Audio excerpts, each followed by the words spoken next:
I think pot should be legal. All drugs should be legal.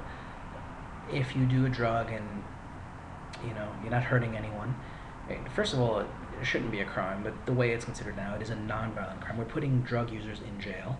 Each person in jail costs $40,000 a year. Think of the budget we pay for that as taxpayers.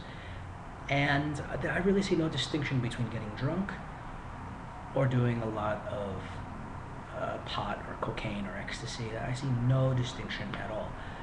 This is one reason I like Ron Paul. He wants to end the war on drugs, the DEA. They just suck money out. It is a huge, huge complex.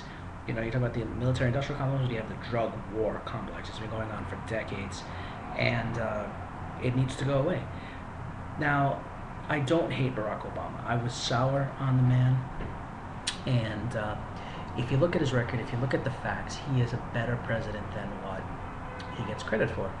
So he inherited a huge mess from Bush, and it wasn't going to be fixed as quickly as people wanted it to be. He made a good analogy.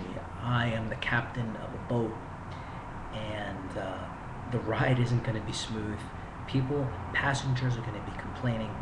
Some of them may even get sick, but the ship is still in one piece, and it's still headed towards a destination. I haven't taken the boat and capsized it. The boat hasn't sunk. So Bush very nearly did. My biggest gripe with Ron Paul is he doesn't believe federal government should be anywhere at any time, and I don't agree with that. He adheres to an ideology, and ideologies aren't good. They aren't healthy. Communism, socialism, fascism, capitalism. There's all ideologies.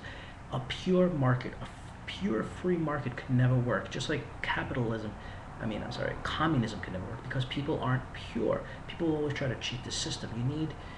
Think of a sports game. You need referees to call people out once in a while. Once in a while you get away with stuff, but you need rules and structure. And if the government doesn't provide it, other companies won't, because then you have monopolies and trust and blackballing. But getting back to the drug issue, drugs should be legal. The war on drugs is expensive. Putting people in jail, ruining their lives is horrible, and there's no need for it.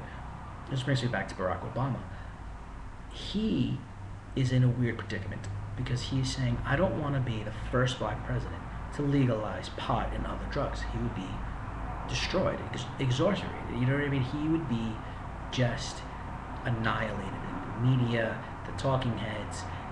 It would just not look good. And I kind of understand that. But then the other part of it is, he, as a community organizer, growing up poor, knows what the illegal drug war has done to the black community. And if he isn't going to change it, who will? None of the other shills running for president, they're all slimy used car salesmen. They're horrible. Mitt Romney, Newt, Rick Santorum, Michelle Bachmann, please. They're all jokes. Horrible people. Ron Paul is the only one who says he would end the war on drugs. And I believe him. But he's doing it for the wrong reasons. And President Obama, won't do it because he doesn't want to be the black president that makes drugs an issue. And I think that's a shame. I think we need to look at our priorities. And for the first time in this country's history, they take polls on marijuana being legal or not illegal. For the first time, plurality, more than 50% of the citizens believe it should be legal and taxed like alcohol. Get the government out of drugs, legal and illegal. Let people have freedom of choice.